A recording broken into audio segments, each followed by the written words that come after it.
કે કામી તરે ક્રોધી તરે लोभी की गत कदी न तरे कह गए दास कबीर। जे लोभ वाली व्यक्ति है ना ये कदी तरवानी नहीं हो कारण के चौकना चौक रही जवाने आ हमारी भैंसो रही जाए मारो बड़द रही जो चौकनु चौक खेचाई जैसे लोभ वाली व्यक्ति।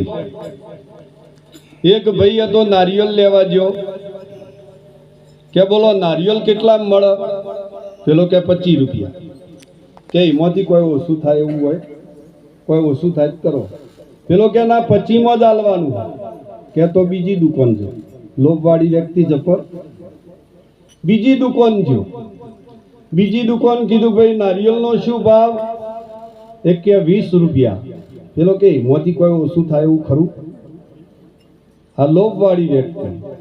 ઈથી ત્રીજી દુકાન જો કે ભાઈ નારિયેળ કેટલામાં આપશે કે 70 રૂપિયામાં કે એનાથી કોઈ ઓછું થાય પેલો દુકાનવાળો કે તાર મફત જ નારિયેળ જોવા હન તો આ કે હોમી નારિયેળી છે ને નારિયેળ લઈને ઝાડ ઉપર ચડી અને નારિયેળ ઉતારી લે તને મફતમાં જ મળી જાય। પેલો કે આ આઈડિયા હારો સાહેબ નારિયેળી ઉપર ચડ્યો અને નારિયેળી ઉપર ચડી નારિયેળ તોડવાની શરૂઆત કરતો તો પગ લપસ્યો ભાઈ તો લબડી રહ્યો ઓમ અને ભાઈ લબડી રહ્યો ભાઈનો પાછો વિચાર આવવા માંડ્યો મુએ વળી આટલી ચોક કર કશેર કરવાના લબડી રહ્યો ઓમ જોયું તો એક ઊંટવાળો આવતો હતો કે એ ભાઈ તું કે હોય હેઠ આવી જા અને મારા તું ઊંટ ઉપર ઊભો રહીને જો પગ પકડ તો તને 2000 રૂપિયા આલું। પેલો ઊંટવાળો એ લોભવાળો વ્યક્તિ એ આવી ગયા પાછા નેચા અને ઊભા થઈને એના પગ પકડ્યા અને ઊંટિયું પડચ્યું ઊંટ નાઠું બે લબડ્યા। પેલો કે અહીંયા ડાળું છોડતો ના હો તને 4000 આલો। પેલો કે મારા બે નહીં લેવા ને 4 નહીં લેવા સીધું એથી મૂકી દીધું બે પડ્યા અને પગ ભાજી ગયા તે બે ને 25,000 ખર્ચો થયો। આ 25 રૂપિયા ખર્ચી દીધા હોત તો આટલામાં આવત। એટલે લોભવાળી વ્યક્તિ કદી તર જો કોઈ દાડો અનુકરણ કરવું નહીં તમારા ગુરુજી જેવું કરતા હોય એવું તમારે ના કરવું નકર ફસાઈ જાઓ। હું એ નહીં કરતો મારા ગુરુ મહારાજ જેવું કરતા એવું હું નહીં કરતો કારણ કે એ એમની મસ્તી છે અને આપણી મસ્તી અલગ હોવી।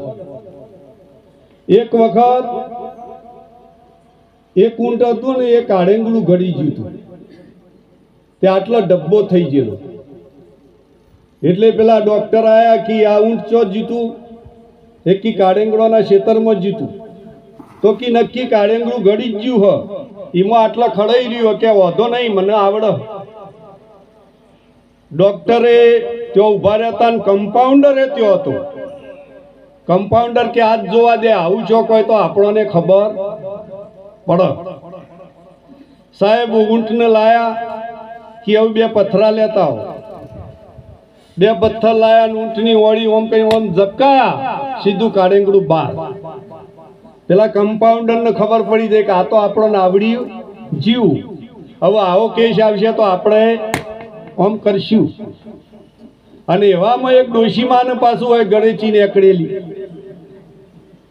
અને એ ડોક્ટર તો બહાર જતા અને દવાખાને કી ડોક્ટર નહીં એટલે કમ્પાઉન્ડર કે ડોક્ટરની કોઈ જરૂર નહીં ડોક્ટરની વળી હું જરૂર આપણો બધું આવડે એક કે તમને આવડે કે હા હા મેં માર નજરે નજર જોયેલું હા કે માજી કે તને દવા કરો કે તો તાર ખાટલામાં હુઈ જાઓ અને 2 પથરા મંગાયા અને માજીને કીધું ગળું ઓમ કરો 2 પથરા ભીટકાયા અને માજી હરી ઓમ થઈ ગયું। આ અનુકરણ ના કરાય અનુભવ નથી આપણો અને જે તમારો અનુભવ ના હોય એમાં તમે ચાલતા નહીં નકર નુકસાન સિવાય બીજું કશું થશે। એટલે અનુભવ હોય એ કરો। જો તમે આશ્રમ જોયો તો ત્યાં આવી ગયા પણ આશ્રમ જ ના જોયો હોય તો મેળ પડે એવો। એટલે સમજણ વગરનું જીવવું નકામું ભલે જીવોને વર્ષ 1000 સમજીને જો એક ઘડી જીવો તો સમજો બેડો પાર. હું તો એમ કહું છું કે એક સેકન્ડમાં ભગવાનનું દર્શન થઈ જાય. એક સેકન્ડમાં વીજળીના ચમકારે મોતી રે પરો પાનબાઈ. આ વીજળી થાય એની વાત નહીં કરતો કે બા તમે તો આકાશમાં જો ભાઈ વીજળી થાય કે મોતી પરોઈ ગયો, એમ ના પરોવાય મોતી. આ બીજી વાત છે, એ સદગુરુની સમજની વાત છે અને સદગુરુની દ્રષ્ટિનો ચમકારો છે. અને એ ચમકારો થાય એટલી વારમાં પરમાત્મા રૂપી મોતી શું છે તમને પરોઈ જાય. સહેજ વારમાં, કોઈ હોય વાર લાગે એવી નહીં. પણ ઘણા તો કહે કે એ તો આગળના સંતો ભક્તિ કરે, આપણે તો આવી ભક્તિ ન થાય ભાઈ. આપણે તો ભગવાનનું દર્શન થાય. ઈમો બેહી રહ્યા, ગાડી ચલાવતા હોય ને પાછું મંદિર આવે કે ટીટીટ ટીટીટ કીધું હોમું જો નકર ભટકાઈ પડી ચો. પાછો મંદિર આવે કે ટીટીટ, અલ્યા હોમું જોવાનું છે, ટીટીટ કરે નહીં. એ તો બરાબર છે, અને તું ઓમ કરે છે ને એટલે હોય હોજી લે. કોઈથી બહાર જવાની જરૂર નથી. મંદિર તારું વિશ્વ રૂપાળું સુંદર સર્જનહારા. આ ઓમ જ સુંદર સર્જનહારા છે. આ જ પરમાત્માનું મંદિર છે, બીજું કોઈ પરમાત્માનું મંદિર નથી.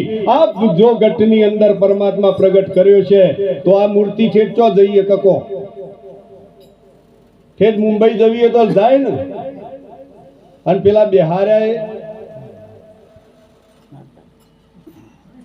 बिना मुखड़े कहा बोले जी, मूर्ति कोराइन मंदिर में बिहारी पण कया मुखड़े बोले जी. एनु मुख શું છે આ ખબર નથી. કૃષ્ણ દેખાય છે ને કૃષ્ણનું શરીર છે, કૃષ્ણ નહીં. તમે શરીર જોઈને રાજી થયા હો પણ શરીર ના જોવાય. આ તો કી ગોગ મહારાજને અમે મોનને છીએ, પણ અગરબત્તી કરતો અને બાપો આવે ને તો ખબર પડે કે ચેવો આવે. અગરબત્તી કરવા રહે તો કહેજો, કારણ કે આટલા તો ડર પાછા. એટલે તમે આ ડરો છો એ ગોગ મહારાજ નહીં. ગોગ મહારાજ વ્યાપક છે, પરિપૂર્ણ છે. એ ગોગ મહારાજને જો તમે ઓળખી લો તો તમારો બેડો. કોઈ દેવી દેવતાનું હોય ખંડન નથી. એક જ સ્ટેપમાં બધું દર્શન જ છે. કારણ કે દર્શન કરવું હોય તો પહેલા ઓશો લઈ આવો. સદગુરુની ઓખ જોશે. આપણી ઓખે મેળ પડે એવો નથી. આ માઈક માં કૃષ્ણ વિરાજમાન છે. કણે કણેમાં કૃષ્ણ નહીં તો આ માઈક નો કૃષ્ણ નહીં હોય દેખાય. નજર નહીં, દ્રષ્ટિ નહીં. અર્જુન ને હું આલ્યું તું ભાઈ ગીતામાં? દ્રષ્ટિ જ આલી હતી, બીજું કોઈ આલ્યું? એમ સદગુરુ મહારાજની આપણે દ્રષ્ટિ લઈ લઈએ તો પછી આપણો ભજન કરવાનું રહેતું નહીં, માળા ફેરવવાનું રહેતું નહીં, ધ્યાન ધરવાનું એ રહેતું નહીં, અને કોઈનું દર્શન કરવાનું એ રહેતું નથી. કેમ? પશુ કી પનિયા બને નરકા કશું ન હોય. નર જો સત્કર્ણી કરે તો નરમાંથી તો નારાયણ તમારામાં છે. અને આ નારાયણ હોકતો ફળ. પેણ જવું તો દર્શન થાય, પેણ જવું તો દર્શન થાય, પણ તારામાં વળીને જોઈ લે અને આ ઘટમાં જોઈ લે તો જ પ્રગટ છે, ન કરે સિવાય પ્રગટ કદી થવાય એવું. એટલે કબીર સાહેબ કહે છે, ચાલ